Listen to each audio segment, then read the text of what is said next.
हाय दोस्तों, आज सुबह के 10 बजने वाले हैं और आज देख सकते हैं मौसम साफ़ नज़र आ रहा है। चारों तरफ हरा भरा नज़र आ रहा है, लेकिन हल्की धूप है और मौसम में थोड़े से बादल छाए हुए हैं।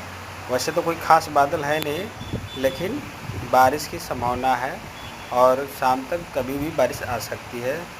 और देख सकते हैं कितना हरा भरा अच्छा नज़र आ रहा है। ये बंगाल का है और ये बंगाल राजग्राम क्षेत्र में पड़ता है।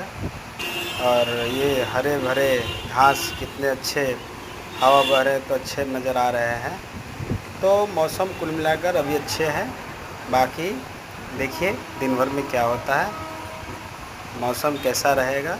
बाकी अभी तो मौसम बहुत सुहाना है, हल्की धूप निकली हुई है। बाकी देखते हैं क्या होता है।